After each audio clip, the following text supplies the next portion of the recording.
أعوذ بالله السميع العليم من الشيطان اللعين الرجيم بفضل الله بسم الله الرحمن الرحيم اللهم صل على محمد وآل محمد وعجل فرجهم والعن أعداءهم اللهم لعن أول ظالم ظلم حق محمد وآل محمد وآخر تابع له على ذلك اللهم لعن العصابة التي جاهدت الحسين وشايعت وبايعت وتابعت على قتله اللهم لعنهم جميعا. السلام عليك يا أبا عبد الله وعلى الأرواح التي حلت بفنائك. عليك مني سلام الله أبدا ما بقيت وبقي الليل والنهار ولا جعله الله آخر العهد مني لزيارتكم. السلام على الحسين وعلى علي بن الحسين وعلى أولاد الحسين وعلى أصحاب الحسين. السلام عليك يا أبا عبد الله وعلى أخيك البطل المواسي لك بنفسه بالفضل العباس ابن أمير المؤمنين. السلام عليكم جميعا ورحمة الله وبركاته. We read in the ziyarah of Abu al-Fadl al-Abbas salamullahi alayh, which has been narrated by Imam al-Sadiq salamullahi alayh. We stand before the tomb and grave and darih of Abu al-Fadl al-Abbas, and we tell him فَنِعْمَ الْأَخُ الْمُوَاسِي. You respected the brotherhood between yourself and Imam al-Hussein alayhi salam, and you paid empathy to Imam al-Hussein alayhi salam.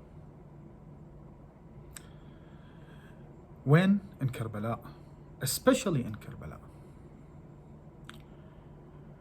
what did Abu al-Fadl al-Abbas alayhi salam do in Karbala? You know, Imam al-Hussein alayhi salam trusted Abu al-Fadl al-Abbas so much that he gave him his flag. And when we say that Abu al-Fadl al-Abbas used to hold liwa Karbala, the flag of Karbala, it means something big. They usually give the flag to those who are the best of the army, to those who will stay more.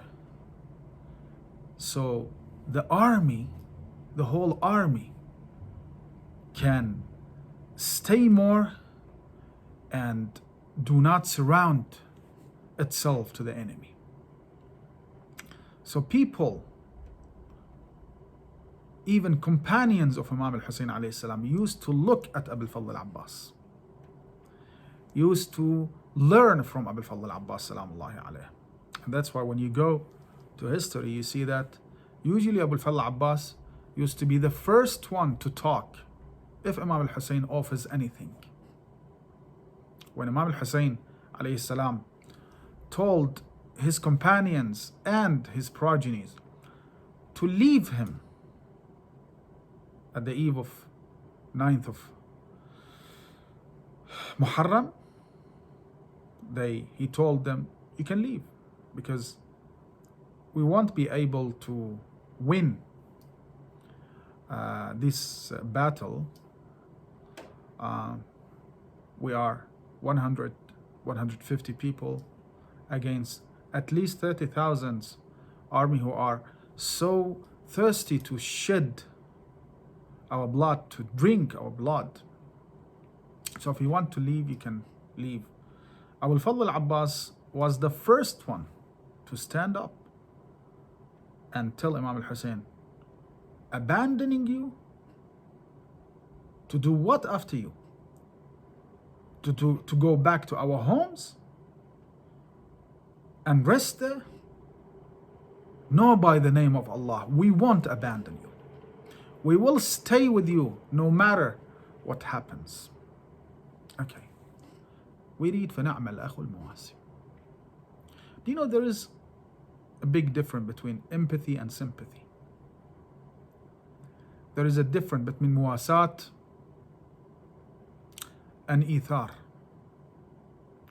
When you do ithar, you will put someone before yourself to rescue him, to help him. For instance, if you have a glass of water and you have your brother in faith, your son, who is thirsty as well. If you drink that water, that person will pass away. If you give him that water, you will pass away. If you put that person before yourself, it's called ithar, and it's very good. But sometimes it's something above that, it's muwasat. When you see, even if you don't drink the water, you won't be able to save that person. And that is exactly what Abu al-Fadl al-Abbas did. When he entered the river of Furat, okay, he wanted to drink some water. Then he remembered that his brother Imam al-Hussein, his Imam, his leader, is still thirsty. What did he say to himself? يا نفس من بعد الحسين هوني وبعده لا كنت أو تكوني هذا الحسين شارب المنون هذا الحسين وارد المنون وتشربين بارد المعين. Oh, what I'm doing to myself while my Imam is still thirsty, is still battling with death because of his thirst. I want to quench my thirst? No way, I won't do that. Tallah ma hada fi'alu dini. By the name of my religion, I won't do that. ولا فعال صادق اليقيني. So فنعم الأخ المواسي. He did not drink even a drop of water because he remembered that Imam al-Hussein is so thirsty. فنعم الأخ المواسي. This is not ithar, this is above ithar. I won't drink water because you are thirsty, O Imam al-Hussein alayhi salam. Okay. Abu al-Fadl al-Abbas, one of his name is Saqqa, the one who brought or brings water to others. Why they call him Saqqa? We've heard that name. Historians mentioned that name, even old historians, ancient historians. So why he was called Saqqa? You know, most of us, when we go to the history of Karbala, we hear that Abu al-Fadl al-Abbas wanted to take the water to the tent, but he couldn't succeed because the enemy killed him. Because the enemy attacked him. And that's correct. But there is something else that we have to mention. Some historians, and when I say some historians, I mean more than one, wrote that Abu al-Fadl al-Abbas was called Saqqa because when Imam al-Hussein asked for water, he took the water to Imam al-Hussein. For instance, in the book called Al-Thuqat, Ibn Hannan wrote that book. He's a Sunni guy. Al-Abbas يقال له السقاء. Al-Abbas was called Saqqa. Why? لأن الحسين طلب الماء في عطشه وهو يقاتل. Because Imam al-Hussein alayhi salam was fighting the enemy when he called for water, when he asked for water. فخرج العباس وأخوه. Abu al-Fadl al-Abbas decided to go to the river and bring some water to Imam al-Hussein alayhi salam. And he brought some water to Imam al-Hussein. Okay? وَدَفَعَهَا إِلَى الْحُسَيْنِ. But the problem is, when Imam al-Hussein decided or wanted to drink from that water, one of the enemy attacked Imam al-Hussein salamullahi alayhi with an arrow. Attacked the mouth of Imam al-Hussein. فضرب لعين الحسين في حنكه. جاء السهم فدخل حلق الحسين سلام الله عليه. فحال بينه وبين ما أراد من الشرب. And that was the reason behind of Imam al-Hussein stayed thirsty without being able to drink any water. So Abu al-Fadl al-Abbas was called Saqqa because he took the water to Imam al-Hussein. he actually completed his mission. He took the water, but the enemy did not allow Imam al-Hussein to drink any drop of that water. Not only Ibn Habban mentions that, of course, in Sharh al-Akhbar wa in Nasab Quraysh, too many other books mentions that Abu al-Fadl al-Abbas took the water to Imam al-Hussein alayhi salam. And that's why he was called Safqa. And that's something very important. You know, the enemies of Allah, the enemies of Imam al-Hussein, put all of their effort to ban Imam al-Hussein's and his Imam al-Hussein's camp, Imam al-Hussein's army from reaching the water. Yet we see that Abu al-Fadl al-Abbas reached the water, took the water, and even took the water to Imam al-Hussein alayhi salam. But Imam al-Hussein was killed while he was thirsty because the enemy attacked Imam al-Hussein. So look at Abu al-Fadl al-Abbas. Abu al-Fadl al-Abbas is so huge. Is so close to Imam al-Hussein that when Imam al-Hussein lost him, Imam al-Hussein said, Al-an inkasara dhahri. Now my back has broken. I don't have anyone to lay on. I've lost my brother. And what about the brothers of Abu al-Fadl al-Abbas? Who were called Ja'far, Abdullah, and Uthman? How they were martyred. Also, we have a book called Al-Akhbar al-Tawal. It's a Sunni famous book as well. It says when the progeny of Imam al-Hussein was killed, the companions of Imam al-Hussein were killed, only few people stayed with Imam al-Hussein. Abu al-Fadl al-Abbas and his brothers from al-Bani. That strong lady. Amir al-Mu'mineen, when he decided to get married after Fatima al-Zahra's martyrdom, he went to Aqil, his brother. He told him, look for a woman for me that she is from a man's lineage. أولدتها الفحولة من العرب. Aqil was so surprised because usually people won't look for the bravery of a woman, of a lady, if they want to get married to her. So he asked Amir al-Mu'mineen, why? What do you want to do with her? He said and replied that I want to marry her because I want a brave son from her who is inheriting the bravery not only from his father's side but also from his mother's side. And Aqil then told Amir al-Mu'mineen, go and marry Fatima al-Kilabiyya al-Bani. And he did. And he brought 4 boys for Amir al-Mu'mineen: Al-Abbas, Ja'far, Abdullah, and Uthman. When everyone was killed, Abu al-Fadl al-Abbas stayed with Imam al-Hussein with his 3 brothers. It was then when the war against Imam al-Hussein's himself started.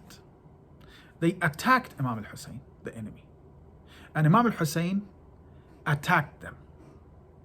So Imam al-Hussein, Abu al-Fadl al-Abbas, Ja'far, Uthman, and Abdullah. It was then when Abu al-Fadl al-Abbas told his brother or his brothers, go and protect your Imam al-Hussein while he was fighting against the enemy. Go and protect him.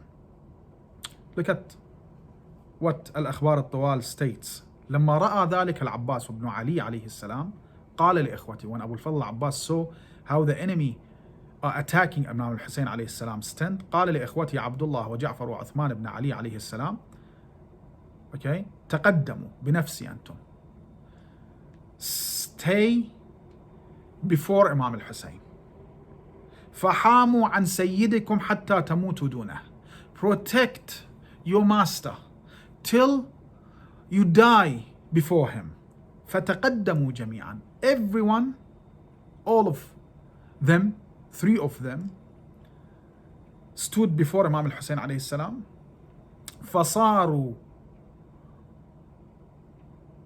أمام الحسين يقونه بوجوههم ونحورهم. They stayed in front of Imam al-Hussein, they fought in front of Imam al-Hussein, and they were taking their chest and neck as shield for Imam al-Hussein.